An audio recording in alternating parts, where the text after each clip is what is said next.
Hello दोस्तों, नमस्कार, आदाब, सत श्री अकाल, अस्सलाम वालेकुम। मैं सत्ताम। दोस्तों, एनटीए नेट का एग्ज़ाम हिस्ट्री का जो 9 अक्टूबर को हुआ था, उसमें जो प्रश्न पूछे गए थे दोस्तों, इस वीडियो में हम उन प्रश्नों के बारे में बताएंगे कि उनका आंसर क्या है और प्रश्न किस तरीके से पूछे गए थे। सारी चीज़ें इस वीडियो में आपको डिटेल से समझाई जाएगी। दोस्तों, एनटीए नेट जून 2020।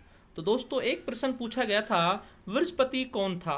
यह एंशेंट से, प्राचीन से पूछा गया था प्रश्न, वृषपति कौन था। एक ऋग्वेद में चारागाह का स्वामी होता था।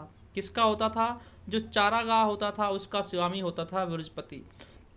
एक प्रश्न था, अशोक के पृथक शिलालेख। अशोक के पृथक शिलालेख कौन कौन से हैं? अगर दोस्तों हम बात करें, जो अशोक के जो शिलालेखों की संख्या है 14 है। तो दोस्तों, ये जो 14 शिलालेख हैं, इन शिलालेखों में धौली और जौगढ़ से भी शिलालेख प्राप्त होते हैं। इन शिलालेखों में बाकी सभी में जो शिलालेख हैं सेम शिलालेख लिखे हुए हैं, लेकिन धौली और जौगढ़ से दो पृथक शिलालेख प्राप्त होते हैं। क्या प्राप्त होते हैं? दो पृथक शिलालेख प्राप्त होते हैं, जिनमें अशोक ने ये कहा था धौली और जौगढ़ की जनता को। सबसे पहले तो आप ये समझ लें, ये कलिंग में स्थित हैं। कहाँ पर हैं? कलिंग में स्थित हैं। कलिंग पर जो अशोक ने विजय प्राप्त की थी 261 ईसा पूर्व में प्राप्त की थी, अपने राज्य अभिषेक से 8 वर्ष बाद। तो यहाँ कलिंग की जनता के लिए ये दो पृथक शिलालेख लिखाए गए थे। ये याद रखना, बहुत अच्छा प्रश्न है। ये कलिंग की जनता के लिए दो पृथक शिलालेख लिखाए गए थे और इनमें ये भी घोषणा की थी अशोक ने, सभी मनुष्य मेरे पुत्र तुल्य हैं, अगर वो मुझे पिता तुल्य समझते हैं या मानते हैं। अगर वो विद्रोह करेंगे तो उनकी बड़ी क्रूरता के साथ दमन किया जाएगा। ये भी इन पृथक शिलालेखों में ही कहा गया है, सभी मनुष्य मेरे पुत्र तुल्य हैं। तो ये बहुत बहुत ही अच्छा प्रश्न है। सभी मनुष्य मेरे पुत्र तुल्य हैं, अगर वो मुझे पिता तुल्य मानते हैं। तो ये पृथक शिलालेख में कहा गया है, ठीक है ना। ये कलिंग की जनता के लिए लिखाए थे और ये पृथक शिलालेख धौली और जौगढ़ है, जो कलिंग उड़ीसा में है, ठीक है ना। अगला है दोस्तों प्रश्न एक, अगला है रबतक अभिलेख। जो ये रबतक अभिलेख है, इसके बारे में समझना। ये कुषाण वंश के प्रसिद्ध सम्राट कनिष्क के वंश के बारे में एक पंक्ति में 23 लेख लिखे हुए हैं। किसके बारे में? कनिष्क। कनिष्क कौन सा शासक था? कुषाण वंश का, ठीक है ना। ये कुषाण वंश का है रबतक अभिलेख, ठीक है दोस्तों। इसके बाद हमारा अगला प्रश्न है दोस्तों, 712 ईस्वी में हुए मोहम्मद बिन कासिम के आक्रमण में प्रयोग किए गए थे औजार थे। अर्थात मोहम्मद बिन कासिम ने जब 712 ईस्वी में जब सिंध पर आक्रमण किया था, तो उस समय कौन कौन से औजारों को काम में लिया गया था? नेफ्ता और मंगो नेल्स, ये औजार काम में लिए गए थे दोस्तों, ठीक है ना। जो सिंध के शासक इस समय के कौन थे? दाहिर सेन थे। और 720 ईस्वी में दाहिर सेन की पराजय हो जाती है और यहाँ पर किसका अधिकार हो जाता है? मोहम्मद बिन कासिम का हो जाता है, ठीक है ना। इसके बाद दोस्तों अगला प्रश्न है, तनका पर टकसाली शहर का नाम किसने लिखवाया था? ये इल्तुतमिश ने लिखवाया था। किसने लिखवाया था दोस्तों? इल्तुतमिश ने लिखाया था। ये इसका राइट आंसर होगा, ठीक है ना।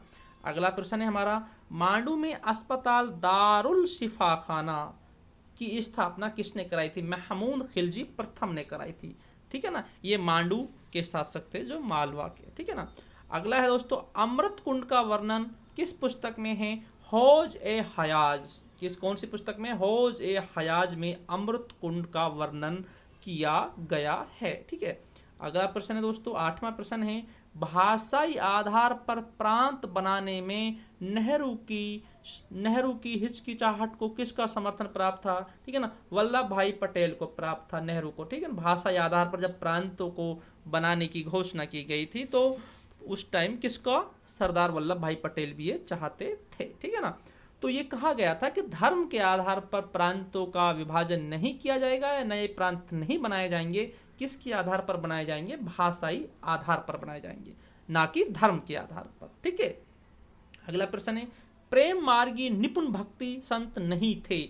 मलुकदास। कौन नहीं थे? मलुकदास नहीं थे, ठीक है दोस्तों, मलुकदास नहीं थे। अगला प्रश्न है ये दोस्तों, ये ताम्र पाषाण काल से पूछा गया है, मिलान करने वाला पूछा गया है। कायथा कहाँ पर है दोस्तों? कायथा गुजरात में है, औजियाना राजस्थान में है, ठीक है ना। जोरवे महाराष्ट्र में, कायथा ये मध्य प्रदेश में। ये इस तरीके से इनका आपको मिलान करना था, ठीक है। ये प्रश्न सिंपल है काफी, ठीक है ना, अच्छा प्रश्न है। ये है बुरंजी असम से संबंधित लेख है। कहाँ से संबंधित लेख है? असम से संबंधित लेख है, ठीक है ना। चंद्रगुप्त द्वितीय की उपाधि, देख चंद्रगुप्त द्वितीय की देवराज भी चंद्रगुप्त द्वितीय की थी, देवश्री भी और देवगुप्त भी, ठीक है ना, ये चंद्रगुप्त द्वितीय की उपाधि थी, ठीक है ना। तो यहाँ पर आप ये भी समझना, और चंद्रगुप्त द्वितीय की ही उपाधि थी और पहला शासक था जिसने चंद्रगुप्त विक्रमादित्य की उपाधि भी धारण की थी। ये गुप्त वंश का पहला शासक था, चंद्रगुप्त विक्रमादित्य की उपाधि धारण की थी, ये सेकेंड ही था, ठीक है ना। जो गुप्त वंश का एक बहुत ही बहादुर और बहुत ही शक्तिशाली शासक माने जाते हैं चंद्रगुप्त द्वितीय। और इसी का है मेहरौली लेक, और मेहरौली में लोहा स्तंभ लेक इसी का है, ठीक है ना, जिसमें आज तक जंग नहीं लिखा लगा। और मेहरौली जो लोहा स्तंभ लेक है उस पर केवल चंद्र लिखा हुआ है। क्या लिखा हुआ है? चंद्र। चंद्रगुप्त द्वितीय लिखा हुआ नहीं है, केवल चंद्र लिखा हुआ है। इसीलिए इतिहासकारों ने यह माना है कि चंद्र लिखा हुआ है तो वो चंद्रगुप्त द्वितीय होंगे, ठीक है ना। अगला प्रश्न है दोस्तों, सती प्रथा का उल्लेख सर्वप्रथम कहां से किया गया? इसमें समझना दोस्तों, सती प्रथा का उल्लेख 510 ईस्वी के एरन अभिलेख से मिला है। ये एरन अभिलेख मध्य प्रदेश के सागर जिले में स्थित है। कहाँ पर है? सागर जिले में स्थित है, ठीक है ना। यहाँ पर दोस्तों क्या होता है, भानुगुप्त का है। भानुगुप्त गुप्त शासक थे, क्या नाम था? भानुगुप्त। भानुगुप्त के सेना नायक गोपराज युद्ध के मैदान में शहीद हो जाते हैं। कौन? गोपराज। भानुगुप्त के सेना नायक गोपराज युद्ध के मैदान में शहीद हो जाते हैं और बाद में उसकी पत्नी उसके साथ सती हो जाती है।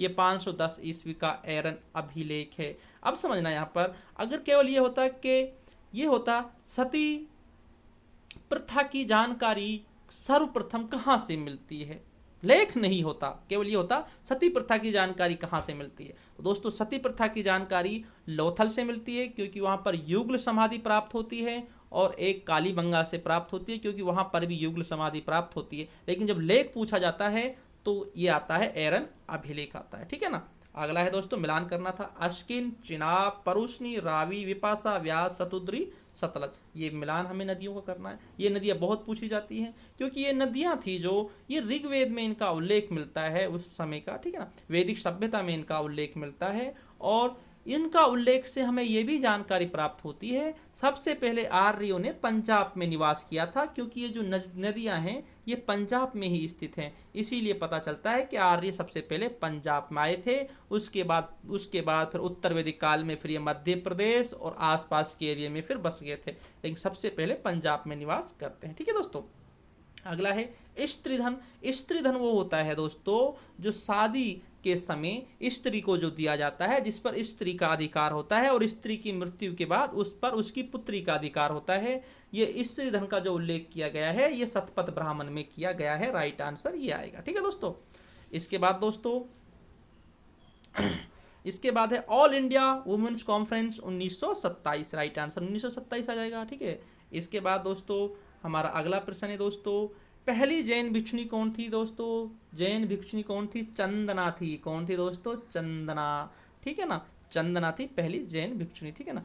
और अगर हम बात करते हैं दोस्तों, यहाँ पर आ जाता बौद्ध भिक्षुणी कौन थी, ठीक है ना। तो बौद्ध भिक्षुणी पहली बनने वाली थी महात्मा बुद्ध की मौसी या सौतेली माँ, ठीक है ना, वो बनी थी सबसे पहले, ठीक है ना। इसके बाद है ईंटों से निर्मित मंदिर कानपुर का भीतरगांव मंदिर का है दोस्तों। सिरपुर का लक्ष्मण मंदिर है, कानपुर का उत्तर प्रदेश में है, सिरपुर का ये मध्य प्रदेश में है, जो ईंटों से बना हुआ मंदिर है। दोस्तों अगर आप मेरी वीडियो आप देखेंगे, जैन धर्म की देखेंगे और ये मंदिर स्थापत्य कला से संबंधित देखेंगे, तो आपको ये सारे प्रश्न उसमें मिल जाएंगे आपको, ठीक है ना। इसके बाद है दोस्तों नवपाषाण काल की विशेषता, प्रस्तर के पालिशदार औजार, गेहूं, जौ, हल, बैलगाड़ी। क्योंकि दोस्तों नवपाषाण काल में पालिशदार युक्त औजार चल गए थे, कम वजन के चल गए थे, धारदार चल गए थे, ठीक है ना। और गेहूं, जौ और हल, बैलगाड़ी भी इस समय चल गई थी, ठीक है ना। इस समय खेती करने के साक्ष्य भी हमें प्राप्त होते हैं। मेहरानगढ़ कहाँ पर है दोस्तों? पाकिस्तान में, ठीक है ना, बलूचिस्तान पाकिस्तान में, वहाँ से हमें कृषि के बारे में भी जानकारी प्राप्त हो जाती है। दीवान अमीर को ही कृषि विभाग का था दोस्तों। अमीर आखुर अध्यक्ष घोड़ों का सरदार था। बरीद बाजार का निरीक्षक, और मुनिहान गुप्तचर था दोस्तों। ये बिल्कुल बहुत अच्छे प्रश्न है ये, ठीक है ना। ये मिलान इस तरीके से करने, ठीक है। इसके बाद दोस्तों किस वंश के राज्य में महिलाओं को वरीयता दी जाती थी? दोस्तों ये चालुक्य की महिलाओं को वरीयता दी जाती थी। राइट आंसर आपका ये आ जाएगा इसमें। ठीक है, आप अपना मिलान कर लेना कौन कौन सा आपने किया है। जो पहली बार जिन्होंने एग्ज़ाम दिया है तो उन्हें पता चल गया होगा कि एग्ज़ाम किस तरीके से पूछा जाता है, और जो एग्ज़ाम देने वाले हैं तो उनके लिए भी ये वीडियो बहुत ही मोस्ट इंपॉर्टेंट है, क्योंकि उन्हें ये पता चल जाएगा कि एग्ज़ाम में प्रश्न कहाँ से बनकर आते हैं, किस तरीके से पूछे जाते हैं। ठीक है ना। अगला प्रश्न है दोस्तों, किस संगम कवि ने नंद वंश के शासकों के संचित धन का उल्लेख किया है? मामूल नार ने। किसने किया? मामूल नार ने किया है। बहुत अच्छा प्रश्न है दोस्तों। ठीक है ना, देखो कितना अच्छा प्रश्न है, कितनी गहराई से प्रश्न पूछा गया। इस प्रश्न को देखिए कितनी गहराई से पूछा गया। ठीक है ना, बहुत अच्छा प्रश्न है।